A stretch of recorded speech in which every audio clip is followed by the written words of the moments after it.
يا أيها الذين آمنوا اتقوا الله وكونوا مع الصادقين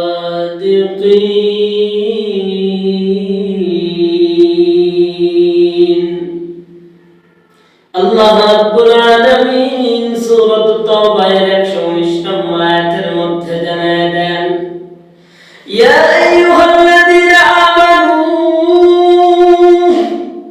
হে আমার বান্দা বান্দাগণ, অথবা হে আমার বিশ্বাসী বান্দারা, আমার আল্লাহ রাব্বুল আলামিন ঈমানদার বান্দাদেরকে যে আল্লাহ তার বন্ধু বলে পরিচয় দিয়েছেন, কোরআনে কারীমের এক আয়াতের মাধ্যমে আল্লাহ বলেন, আল্লাহু ওয়ালিয়ুল্লাযীনা আমানু ইখরিজুহুম মিনায-যুলুমাতি ইলান-নূর। সূরাতুল বাকারার 257 নম্বর আয়াতের মাধ্যমে আল্লাহ তাআলা বলেন, যারা আমি আল্লাহর উপরে ঈমান আনবে তারা আমি আল্লাহর বন্ধু। অথবা আল্লাহ বলেন, আমি তাদের অভিভাবক হয়ে যাব। মুসলমান ভাইরা আমার, আল্লাহ আমাদের বন্ধু, আল্লাহ আমাদের অভিভাবক, তাহলে আর তো কোনো চিন্তা নাই, ভয় নাই। ওই আল্লাহর বন্ধুত্বের দাবি নিয়ে আমাদের জন্য পরামর্শ দিয়ে আল্লাহ পাক বলেন, হে আমার বিশ্বাসী বান্দারা, হে আমার ঈমানদার বান্দারা, ইত্তাকুল্লাহ। আল্লাহ বলেন, বন্ধুরা তোমরা আমি আল্লাহকে ভয় করো। এক নম্বর পরামর্শ আল্লাহ দিলেন, তোমরা আমি আল্লাহকে ভয় করো।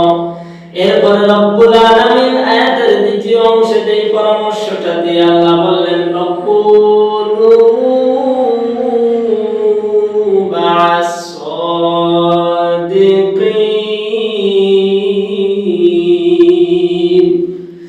আল্লাহ পাক বলেন, বান্দা তোমরা যখন আমার বন্ধু, তো তাই পরামর্শ দেই, তুমি বন্ধু কোন কাজ কাদের সাথে করলে ভালো থাকবে, কাদের সাথে থাকলে তুমি বন্ধু আমার এই জমিনের মধ্যে ভালো থাকবে, এটার পরিচয় আল্লাহ দিতে গিয়ে আল্লাহ বললেন, অকুনু মা'আস-সাদিকিন। দুনিয়ার ময়দানে সাদিকিন, সালেহিন, মুত্তাকিন, পরহেজগার, সালেহ, খাঁটি বান্দাদের সাথে তোমরা থাকবে।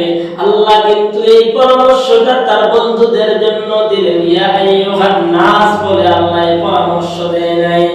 আল্লাহ পাক তার বান্দা, তার বন্ধু, তার বান্দাদেরকে রব্বুল আলামিন জানায় দিলেন, তোমরা আমার বন্ধু, তাই তোমাদের জন্য পরামর্শ, এক নম্বর আল্লাহর ভয়, দুই নম্বর তোমরা জমিনের মধ্যে সালেহিন, সাদিকিন, সালেহিন বান্দাদের সাথে থাকবে।